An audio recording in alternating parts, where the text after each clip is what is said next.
안녕하세요. A1 프랩 AP 칼큘러스 강사 앤디 권입니다. 오늘 저와 함께 배우실 부분은 제1강 펑션이고요.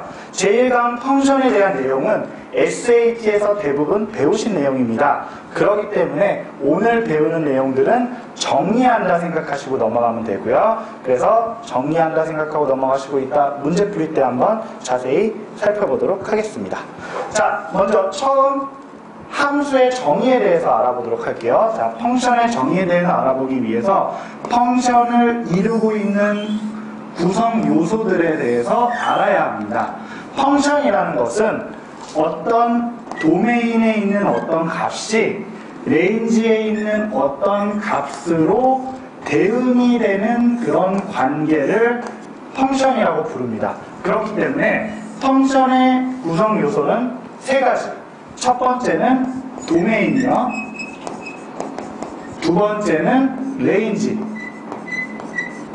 그리고 마지막으로 어떤 관계를 이루는지에 대한 펑션이라고 부르게 됩니다. 그래서 지금 여기서 보면 1은 1로 가고 2는 2로 가고 3은 4로 가는 펑션을 구성한 겁니다. 자, 그래서 이 펑션을 우리가 기호로 써주게 되면 이렇게 나타나게 되고요. 여기에 있는 F는 이 펑션, 관계의 F고요. 여기에 있는 X는 도메인의 X, 그리고 여기에 있는 Y는 레인지의 Y입니다. 그래서 어떤 도메인, 여기다가 2를 넣으면 1이 나오겠죠? 그리고 여기다가 3을 넣으면 4가 나오겠죠. 그래서 이 펑션에 대해서 살펴보면 F1인 경우에는 1이 되는 거고요.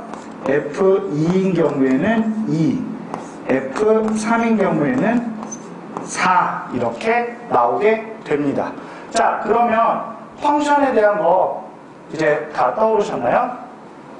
펑션의 계산에 대해서 한번 살펴볼까요? 자, 펑션은 숫자와 똑같아서 더하거나 빼거나 곱하거나 나누거나 하는데 전혀 무리가 없습니다. 자, 그렇기 때문에 펑션을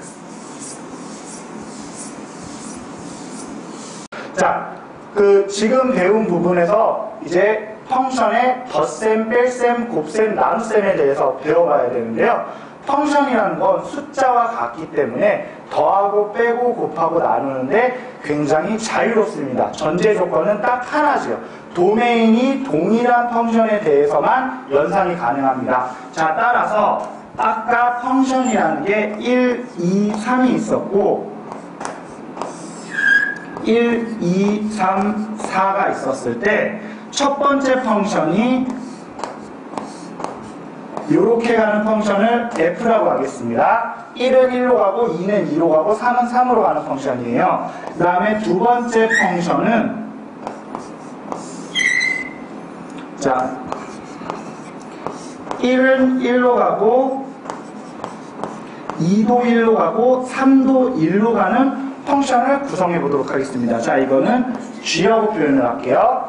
자, 그러면 F라는 펑션에는 1은 1로 가고 2는 2로 가고 3은 3으로 가고요. G라는 펑션은 1은 1로 가고 2도 1로 가고 3도 1로 갑니다.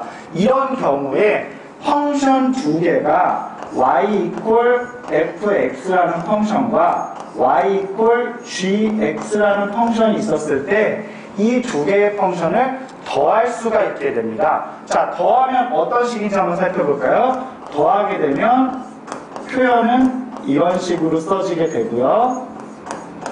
그 다음에 이렇게 합쳐서 쓰기도 합니다. 자, 이건 어떤 의미일까요? x에 대해서 펑션을 보내고 g에 대해서 또 다시 펑션을 보내는 거를 위에 부분, 그리고 x를 f와 g를 더한 걸 한 번에 보내는 걸 밑에 부분. 자, 그래서 한번 계산을 해볼게요. 자, y f1은 1이었죠. 그리고 g1은 1이었죠. 그러면 y f1 더하기 g1은 뭘까요? 2가 되겠죠? 그것은 거꾸로 이것과 같게 됩니다. 자, 그럼 여기서 그림으로 표현해 볼게요. 그림으로 표현하게 되면 그대로 x는 1, 2, 3 동일한 도메인을 가져야 된다고 명심하시고요. y 부분은 1, 2, 3, 4가 있을 때 1은 f에서는 1로 갔고 g에서도 1로 갔으니까 2로 가게 되고요. 2는 3으로 가게 되고 3은 4로 가게 되는 이 펑션은 f 플러스 g 펑션이 되게 됩니다.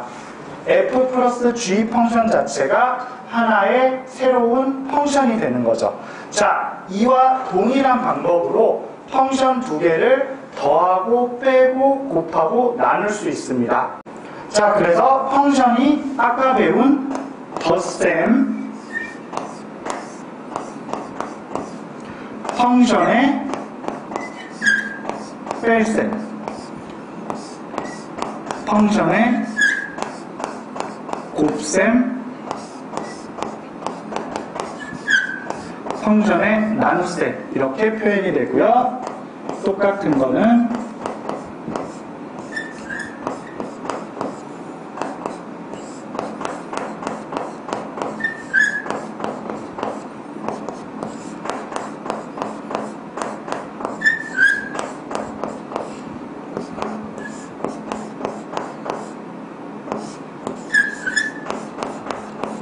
자, 이렇게 덧셈과 뺄셈과 곱셈과 나눗셈이 정의됐던 것 다시 한번 떠올려 주시고요. 여기서 주의할 건 딱 하나. 어떤 걸까요? 모든 분수에서 분모는 0이 될 수 없다. 그렇기 때문에 모두가 다 똑같은데 단 gx는 0이 되지 않는다라는 조건이 이 마지막에서만 들어가면 됩니다. 이 마지막에서만 들어가면 그 펑션의 연산에서는 전혀 걱정할 게 없습니다. 자, 그러면 펑션의 컴포지션에 대해서 알아볼 필요가 있는데요. 컴포지션은 합성입니다. 합성이라는 건 펑션이 하나를 간 다음에 또 다른 펑션을 한 번 더 가게 되는 거죠. 자, 한번 그 그림으로 나타내 본다면 x에서 y로 하나의 펑션이 갔고요. y에서 z로 또 하나의 펑션이 간다라고 하면 이런 펑션 자체를 우리가 합성, 컴포지션이라고 합니다.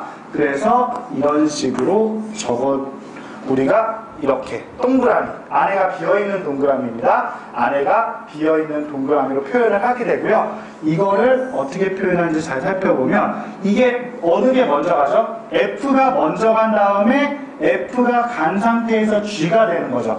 그렇기 때문에 항상 우리는 표현을 Fx가 된 다음에 Gx가 된다라고 표현을 하고요. 표시는 G 동그라미 F X 이렇게 표현을 합니다. 자, 순서가 동일하다는 거 알아주세요. 우리가 순서는 비록 F, G 이렇게 가지만 우리가 봐야 되는 건 도메인에서 출발하는 거기 때문에 도메인에서 출발을 해서 가장 먼저 적용되는 게 뭐죠? 펑션 F죠. 그러니까 펑션 F가 먼저 되고 그 다음에 펑션 G가 적용됩니다. 그렇기 때문에 순서가 G, F 순으로 적용이 돼 있다 하더라도 계산할 때는 꼭 F를 먼저 계산해 줘야 된다는 거 명심하세요. 항상 X에 가까운 쪽부터 계산이 됩니다. 가까운 쪽부터 계산이 되고요.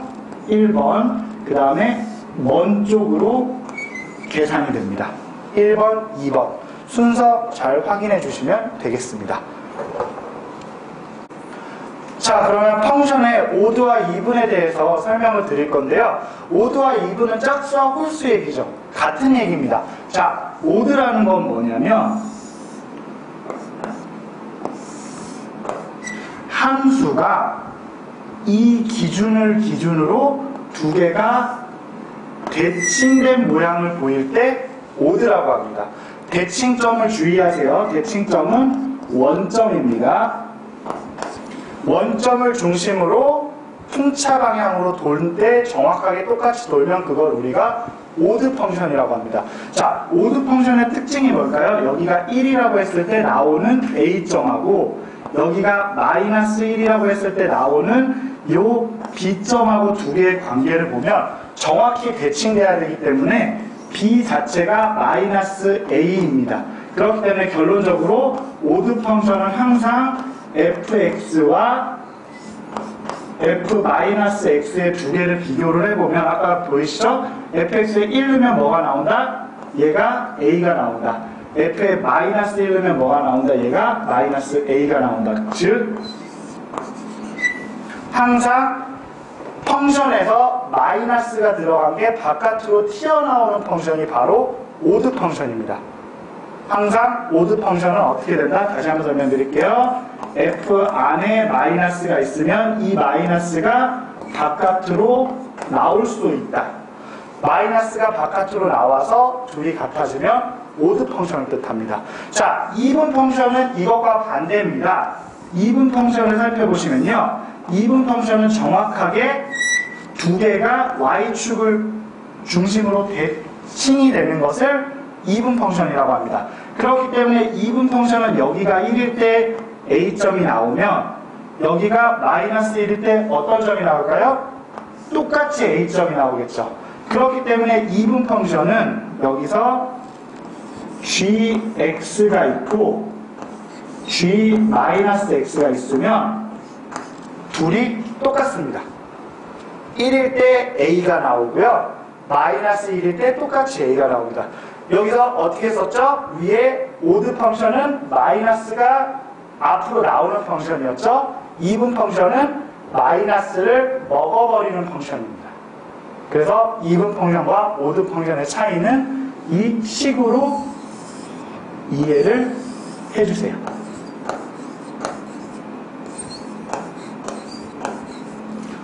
마이너스가 앞으로 나오는 오드, 마이너스가 없어지는 이분.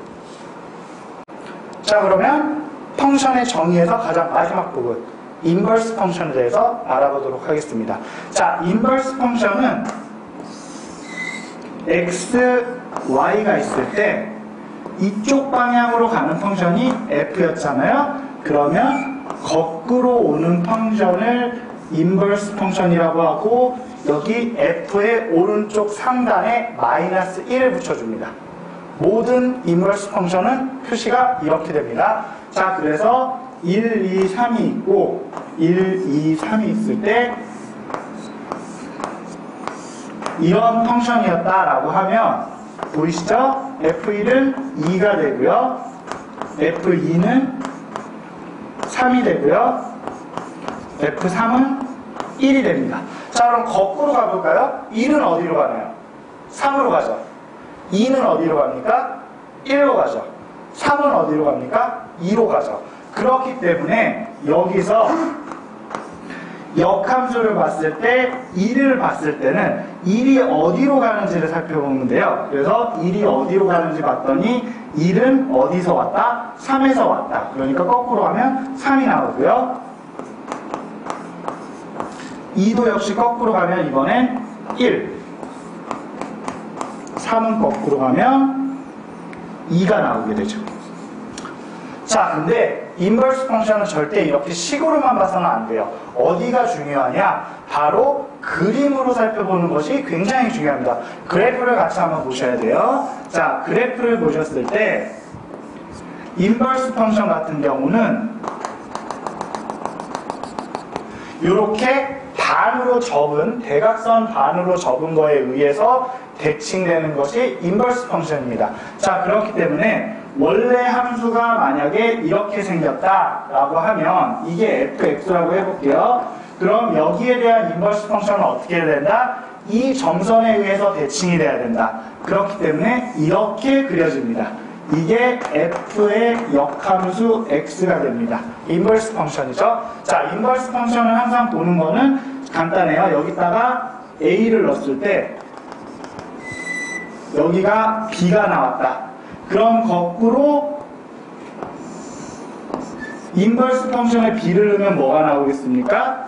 a가 나오는 거죠. 자, 다시 볼게요. f에다가 a를 넣었을 때 b가 나왔다라고 하면 f의 인버스 펑션에 b를 넣으면 a가 나옵니다.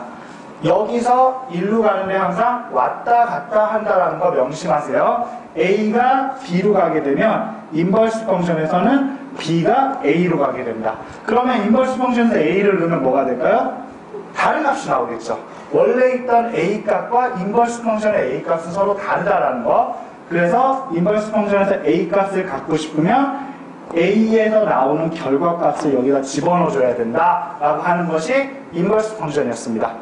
어때요? 좀 기억이 나셨나요? 자, 그러면 다음 강의에서는 이제 스페셜한 펑션들에 대해서 알아보도록 하겠습니다. 두 가지 특별한 함수에 대해서 알아볼게요. 하나는 뭘까요? 절대함수입니다. absolute value고요. 두 번째는 가우스 함수로 유명한 greatest integer 그 펑션이겠습니다. 자, 그래서 두 개의 함수를 좀 살펴보면 그림으로 보시면 편해요. 자, 절대값의 함수는 어떻게 되냐? 절대값의 함수는 항상 모든 함수가 어떻게 된다? 0보다 커지게 된다. 원래 이 y equal x라는 함수는 어떤 함수였죠? 이 함수였죠. 이 함수였는데 여기에 절대값이 씌워졌어요. 절대값이 씌워지면 음수가 뭐가 나와야 된다? 양수가 나와야 된다. 그렇기 때문에 여기에서 이 음수 부분이 양수로 꺾여 올라오는 게 절대값 펑션입니다. 그렇기 때문에 절대값 펑션은 이렇게 그려집니다. 이게 y equal 절대값 x의 그래프예요. 자, 절대값 펑션은 좀 이따가 좀 더 자세히 살펴보도록 하고요. 두 번째는 가우스 펑션입니다. 자, 가우스 펑션하고 절대값하고 기호 헷갈리면 안 돼요. 절대값은 그냥 길쭉한 작대기고 가우스 펑션은 괄호입니다. 가우스 펑션은 어떤 거다? 어떤 함수를 넘지 않는 최대 정수를 나타내는 거다. 자, 그래서 예를 한번 들어보면 2.2에다가 가우스 기호를 씌우면 2.2를 넘지 않는 한도에서 가장 큰 정수가 뭐겠어요? 1 어때요? 2.2보다 작죠? 2 어때요? 2.2보다 작죠? 3은 어떻죠? 2.2보다 크죠? 그렇기 때문에 최대 정수인 2가 답인 겁니다. 그렇기 때문에 여기서 함수의 그래프를 살펴보게 되면 항상 그 1이 되기 전까지 0.5의 가우스 기호를 씌우면 0이 나오고요. 0.3의 가우스 기호를 씌우면 다시 0이 나오고 0.99의 가우스 기호를 씌우면 역시나 0이 나옵니다. 1이 되기 직전까지는 계속 0이 나오고요. 1이 되는 순간 1로 확 뛰어오릅니다. 그래서 2까지는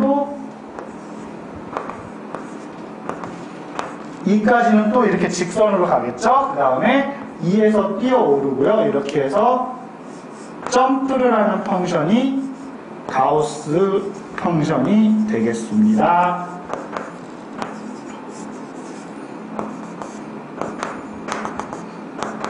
자, 가우스 펑션이 어느 쪽, 왼쪽에 점이 있는지 오른쪽에 점이 있는지 헷갈리시면 숫자를 넣어보시면 돼요. 자, 0을 넣어볼게요. 자, y equal 절대값 0을 넣으면, 자, 가우스 기호 0을 넣으면 가우스 기호의 0은 뭐죠? 0을 포함하죠. 0을 포함하니까 0까지는 들어갑니다. 하지만 0보다 큰 값은 들어가지 못해요. 그렇기 때문에 0에서는 0을 넘지 않는 최대 점수라고 하면 0이 포함이 되는 겁니다. 그렇기 때문에 0은 0의 점을 지켜야 되죠. 하지만 0.99를 살펴볼게요. 0.99는 1보다 큰가요? 안 크죠. 그렇기 때문에 우리가 2를 말할 때는 0.99보다 큰 값입니다. 그렇기 때문에 0.99에서도 가우스 기호를 씌우면 역시나 0이 나온다는 거. 그렇게 해놓고 하나만 그려놓고 계단식으로 그려주세요. 계단식으로 그려주면 가우스 펑션을 우리가 그려볼 수 있겠습니다. 자, 그러면 문제에 자주 나오는 가우스 펑션은 별로 자주 안 나와요. 자, absolute value 펑션에 대해서 조금 더 연습해보고 넘어가도록 하겠습니다. 자, 그러면 가우스 기호에 대해서 나오는 문제는 딱 두 종류예요. 딱 두 종류. 보시면 첫 번째는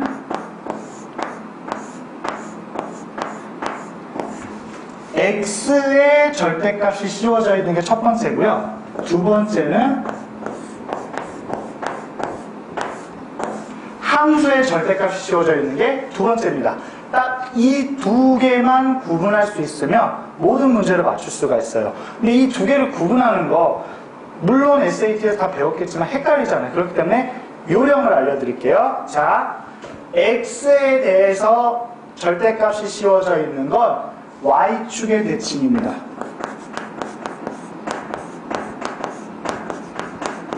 그리고 전체에 절대값이 붙어 있는 건 꺾어 올리기. 자, 이렇게만 생각을 하시면 돼요. 자, 그러면 저기 선생님이 먼저 기준 함수를 한번 줘볼게요. 기준 함수는 자, 이렇게 생긴 함수입니다. 이렇게 생긴 함수, 여기가 x, 여기가 y죠. 자, 그러면 기준 함수는 이렇게 생겼어요. 그쵸? 근데 선생님이 뭐라고 그랬죠? y축에 대칭을 해야 된다고 그랬죠? y축에 대해서 대칭을 해야 되기 때문에 이쪽 부분은 다 지워주시고요. 어떻게 된다? 똑같이 대칭되게 그려주시면 된다. 이쪽 부분은 원래 있던 왼쪽 부분을 삭제해버리고 오른쪽에 있는 게 그대로 대칭되는 게 x에 대한 대칭입니다. x에 대해서만 절대값이 씌워지는 거, y축을 중심으로 이쪽에 있는 거를 접어서 도장 찍어서 다시 펼치듯이 나비 형태로 만들어지는 게 x, y축 대칭입니다. 자, 그럼 두 번째, 꺾어 올리기 문제 한번 살펴볼게요. 꺾어 올리기는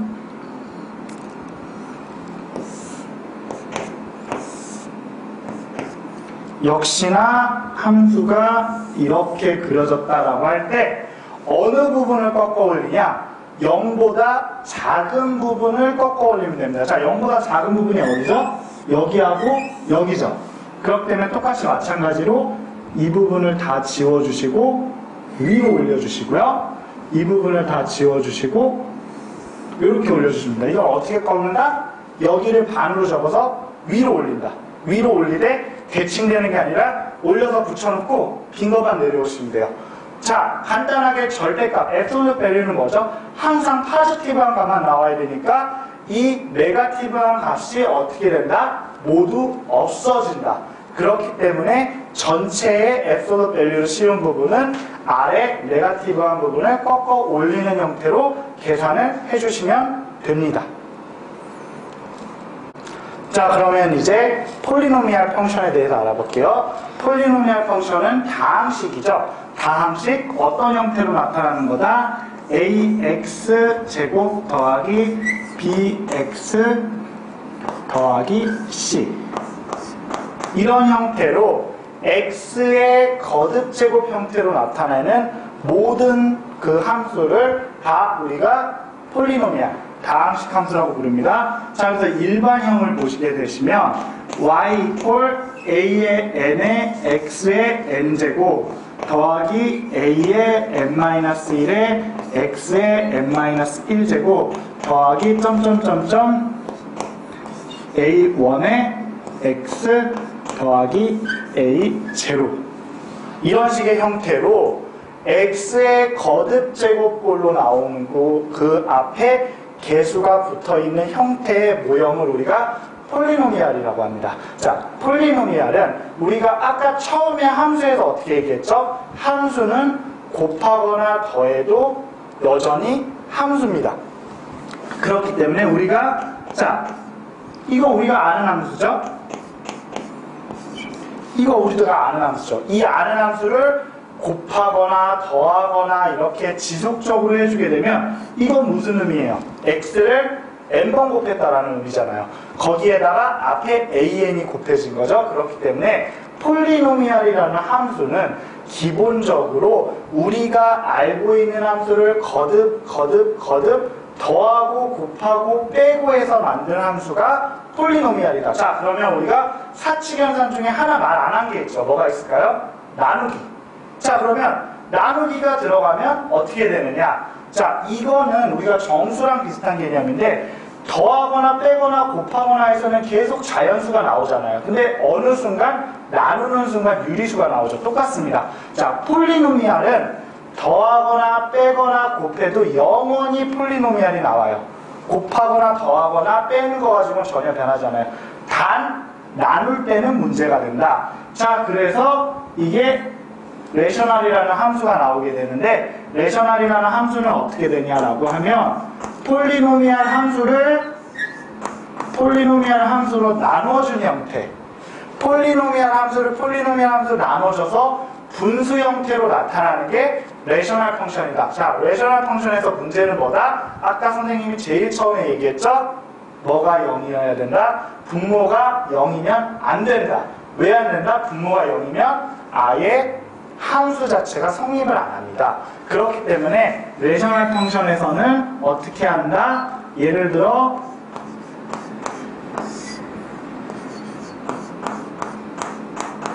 이런 게 레셔널 펑션이다라고 하면 이 레셔널 펑션에서 어떤 걸 찾아볼까요? 도메인을 찾아봐야 되겠죠. 자, 도메인을 찾아볼 때 우리가 밑에 뭐예요? 가장 중요한 게 뭐다? 분모가 0이 되면 안 된다. 분모가 언제 0이 될까요?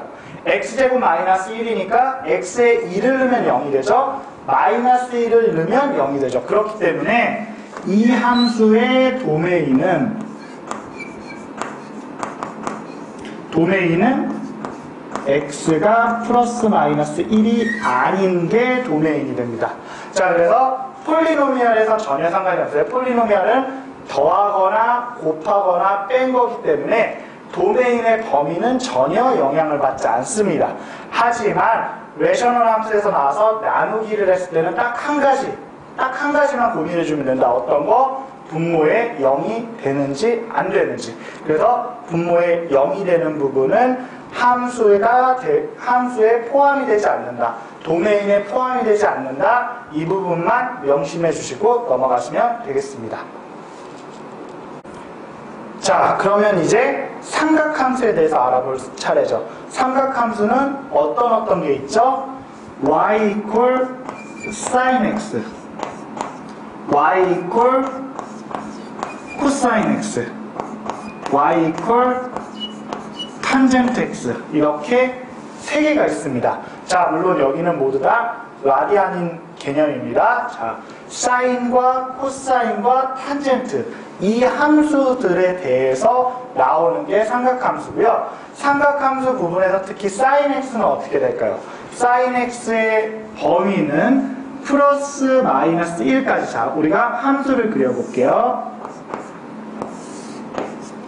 sin x의 범위는 이렇게, 여기가 파이고요, 여기가 2파이가 되겠죠. 여기가 0이고 여기가 마이너스 파이, 점점점 해서 여기는 마이너스 1 플러스 1. 자, 이게 사인 함수의 그래프입니다. 사인 함수의 그래프를 보게 되면 최대 어디까지 올라갈 수 있다? 플러스 1까지 올라갈 수 있다. 그리고 최대로 내려와도 마이너스 1까지밖에 내려오지 않는다. 자, 다시 한번 말씀드릴게요. 위로 올라갈 때 최대 어디까지 올라간다? 1. 아래로 내려갈 때 최대 어디까지 내려간다? 마이너스 1. 그래서 위로 1, 마이너스 1 합쳐서 2가 뭐가 된다? 바로 진폭이 된다. 앰플리튜드가 됩니다. 자, 진폭이라는 건 어떻게? 위로 최대로 올라가는 것과 아래로 최대로 내려가는 그 차이, 그게 바로 진폭이 됩니다. 자, 그럼 앞에 주기는 어떻게 될까요? 주기는 어떻게 돼요? 이거 함수 그대로 보게 되면 언제마다 한 번씩 똑같은 모양이 반복되죠? 2파이마다. 자, 다시 한번 말씀드릴게요. 이 2파이마다 이렇게 한 번씩 자르면 이 모양이 똑같은 게 여기도 그려져 있고 이 모양이 똑같은 게 여기서부터 또 그려져 있습니다. 그렇기 때문에 여기서 말하는 우리의 주기는 어떻게 된다? sin x는 2파이마다 똑같은 모양이 돌아온다. 자, 여기서 주기와 진폭에 대한 문제는 우리가 문제풀이 시간에 좀 더 자세히 살펴보도록 하겠습니다. 자, 그러면 코사인 x의 그래프는 어떻게 될까요? 코사인 x의 그래프는 여기서 시작해서 이렇게 내려가는 형태, 여기서 시작해서 이렇게 내려가는 형태. 자, 그러면 sin x와 코사인 x 그래프 잘 살펴보세요. 코사인 x고 이게 sin x인데 아까 우리가 오드랑 이분 펑션 배웠죠. sin x가 대표적인 오드 펑션입니다. 그리고 코사인 x가 대표적인 이분 펑션이에요. 자, 무슨 얘기인가 한번 살펴볼까요? sin x는 어떻게 돼요? 이 모양하고 이 모양하고 제가 이 원점을 중심으로 180도 돌아서 대칭이 되죠. 그렇기 때문에 오드 펑션, 이분 펑션을 살펴보면 코사인 x 같은 경우는 요 선을 중심으로 왔다 갔다 어떻게 되죠? 똑같은 모양을 가지고 있죠. 그렇기 때문에 이분 펑션. 자, 그래서 사인 펑션은 오드 펑션, 코사인 펑션은 이분 펑션이 되겠습니다. 자, 그렇기 때문에 우리가 아까 했던 강력한 특징, 사인 x에다가 마이너스를 집어넣으면 어떻게 된다? 마이너스가 바깥으로 나온다. 자, 거꾸로 코사인 x에다가 마이너스를 집어넣으면 어떻게 된다? 꿀꺽한다. 자, 다시 살펴봤죠? 오드 펑션이기 때문에 사인 x에 마이너스를 집어넣은 건 앞으로 나오고요. 코사인 x에 마이너스를 집어넣은 건 사라지게 됩니다. 자, 그렇게 사인과 코사인을 보게 되고요. 탄젠트도 역시 오드 펑션입니다. 왜 오드 펑션일까요? 탄젠트는 뭐분의 뭐예요? 코사인 분의 사인이죠. 오드 펑션과 이분 펑션을 서로 한 개씩 곱하거나 나누게 되면 항상 오드 펑션이 나옵니다. 자, 이거는 특징이에요. 자, 이거는 한번 살펴보면 오드 펑션 곱하기 이분 펑션은 오드 펑션입니다. 오드 펑션 나누기 이분 펑션은 역시 오드 펑션입니다. 오드 펑션 곱하기 오드 펑션은 이분 펑션이고요. 이분 펑션 곱하기 이분 펑션은 역시 이분 펑션입니다. 자, 오드 펑션과 이분 펑션을 구분할 때 플러스 1, 마이너스 1의 개념을 한번 생각을 해보세요. 자, 오드 펑션은 우리가 마이너스라고 생각을 하고요. 이분 펑션은 플러스 1이라고 생각을 해보세요. 그러면 마이너스 1과 플러스 1을 곱하면 어떻게 되죠? 마이너스 1이 나오죠. 그러니까 역시 오드 펑션이 됩니다. 똑같아요. 마이너스 1 나누기 플러스 1을 하면 어떻게 될까요? 여전히 마이너스 1이 나오죠. 오드 펑션이 나오는 겁니다. 자, 여기서 마이너스 1에다가 마이너스 1을 곱하면 어떻게 될까요? 마이너스 1, 마이너스 1이 두 번 곱해지니까 플러스 1이 됩니다. 즉, 이분 펑션이 되는 거죠. 그래서 여기서 보게 되면 탄젠트는 우리가 어떻다? 탄젠트 x는 코사인 x분의 사인 x이기 때문에 이분 펑션분의 오드 펑션 플러스 1분의 마이너스 1이니까 마이너스 1, 즉 오드 펑션이 나오게 됩니다. 그렇기 때문에 탄젠트 x도 역시 마이너스를 집어넣으면 마이너스 탄젠트 x가 나오게 됩니다. 자, 그래서 탄젠트 x도 역시 마이너스를 바깥으로 토해내는 오드 펑션이 됩니다. 자, 이것까지만 살펴보시면 되겠습니다. 자, 그러면 삼각함수의 인버스에 대해서 살펴보셔야 되는데요. 삼각함수의 인버스에 대해서는 우리가 다음에 미적분 시간에 미분할 때 조금 더 자세히 살펴보도록 하겠습니다. 자, 그러면 익스포넨셜 함수와 로그 함수에 대해서 살펴볼게요. 자, 익스포넨셜과 로그 함수는 우리가 복습만 해보면 2의 위에 올라가는 게 익스포넨셜 함수, 그리고 이거의 역함수 개념입니다. 인버스 개념이에요. 인버스 함수가 뭐가 된다? y equal ln x, 즉 로그 함수가 되게 되겠습니다. 자, 그래서 이거의 일반형을 보게 되면 a의 x제곱으로 쓰는 게 바로 익스포넨셜 함수고요. 똑같이 이거의 인버스를 살펴보게 되면 y equal log a의 x가 되겠습니다. 자, 그래서 a의 x제곱과 y의 로그의 a의 x는 서로 무슨 관계다? 역함수 관계다. 2의 x제곱과 ln x는 서로 무슨 관계다? 역함수 관계다. 그렇기 때문에 역함수 관계의 그래프를 살펴보게 되면 이렇게 선을 중심으로 여기가 1이고 여기도 1입니다. 이렇게 해서 올라가는 함수가 a의 x제곱이고 여기서부터 이렇게 해서 오게 되는 함수가 로그 a의 x입니다. 그래서 둘의 관계는 항상 무슨 관계다? 역함수의 관계다. 그렇기 때문에 그래프도 정확하게 y = x를 중심으로 대칭이 되게 됩니다. 자, 이제 오늘 1강의 마지막 부분인데요. 어떤 거? 파라메타로 만들어지는 펑션에 대해서 알아보겠습니다.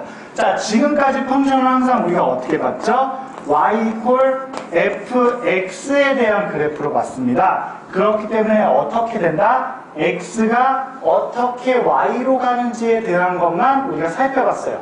근데 항상 모든 함수가 x에서 y로 가는 건 아닙니다. 왜냐? 함수라는 거는 x와 y의 관계만을 알려주면 되는 거지 꼭 x에서 y로 어떤 식이 나와야 되는 건 아니거든요.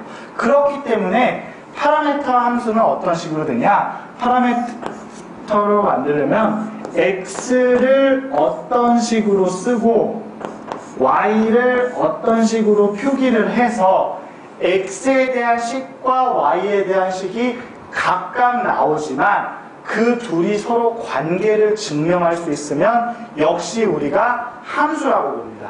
그래서 그거를 이제 파라메터로 정의된 함수라고 얘기를 하는데요. 자, 그러면 여기서 어떤 식으로 표시가 되는지 한번 살펴보도록 하겠습니다. 자, 이래서 우리가 쉬운 예제를 한번 두고 먼저 살펴보는 게 편할 것 같아요. 왜냐하면 이거는 한번 배운 내용이기 때문에. 자, 그렇게 보게 되면 예제를 한번 살펴볼게요. 예제를 한번 살펴보면 우리가 어떤 식이 있다. 어떤 식이 있냐? x는 4 sin t고 y는 5 cosine t입니다. 자, 그러면 t에다가 어떤 숫자를 넣으면 항상 뭐가 나와요? x하고 y 값이 정해지죠. 그렇기 때문에 이거는 실제로 x, y, t 미지수가 3개가 있지만 t에 대해서 정하면 x, y가 기본적으로 나오기 때문에 우리가 결국에 x와 y의 관계를 알고 있는 것과 똑같아요. 그렇기 때문에 파라메터라고 합니다. 파라메터가 뭐다? 이 x와 y를 연결해주는 고리 역할을 한다. 그게 바로 t가 되겠습니다. 하지만 이 파라메터 펑션은 우리가 직접 그림을 그릴 수가 없어요. 그래서 보통 이거는 그 컴퓨터의 프로그램을 통해서 그리게 되는데 이런 거 같은 경우에는 우리가 t를 없애서 새로운 식으로 만들 수 있기 때문에 문제를 풀 수가 있습니다. 자, 그럼 우리가 한번 만들어 볼게요. 자, 그럼 여기서 다 잊어버리고 우리가 삼각함수에서 알고 있는 식 하나 뭐가 있죠? 항상 성립하는 식. 사인 제곱 x 더하기 코사인 제곱 x는 1이다. 그쵸? 이게 x가 아니어도 좋아요. 여기가 t니까 t하고 t로 놔도 좋습니다. 자, 그럼 어떻게 다시 볼까요? 사인 제곱 t 더하기 코사인 제곱 t는 항상 1이다. 그러면 우리가 어디서 끌고 오면 되겠어요? 이 위에 있는 식에서 사인 x 부분 정리하고요. 코사인 x 부분 정리하면 바로 이 밑에 식에 대입을 할 수 있겠죠? 다시 한번 살펴보면 사인 t는 어떻게 쓴다? 4분의 x라고 쓴다. 코사인 t는 어떻게 쓴다? 5분의 y라고 쓴다. 자, 그렇게 되면 위에 있는 식에다가 그대로 대입했을 때 4의 제곱분의 x제곱 더하기 5의 제곱분의 y제곱은 1이 된다. 자, 이 식이 바로 우리가 자주 보는 타원식입니다. 타원식이기 때문에 어떻게 좀 찌그러진 원을 표현을 하는 거예요. 자, 그 찌그러진 원을 표현하는데 어떻게 표현하냐면 이 부분은 X축 쪽의 그 반지름을 뜻하고요. 이 부분은 Y축 쪽의 반지름을 뜻해요. 자, 그래서 그림을 그려보면, 자,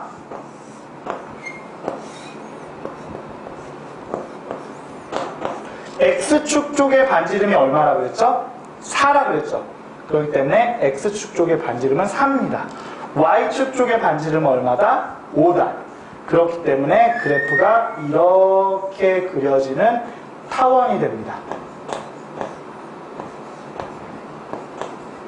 자, 이렇게 우리가 타원 형태로 쓸 수도 있지만 이렇게 x제곱, 4의 제곱분의 x제곱 더하기 5의 제곱분의 y제곱이라고 쓸 수도 있지만 그걸 우리가 어떤 식으로 표현할 수가 있다? 파라미터를 통해서 x와 y의 독립된 식으로 쓸 수 있다. 그렇게 해서 x의 식과 y의 식을 따로 썼을 때 그 식을 두 개를 합쳐서 하나의 새로운 식으로 만들어주고 그게 x와 y 사이의 관계가 될 수 있다는 게 파라미터입니다. 여기서 중요한 건 이건 함수예요. 이건 함수고.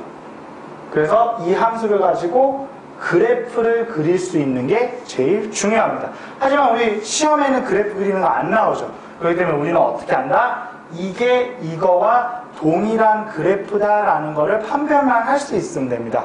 자, 그러면 우리 다음 강의 문제풀이에서 좀 더 자세히 살펴보도록 하겠습니다.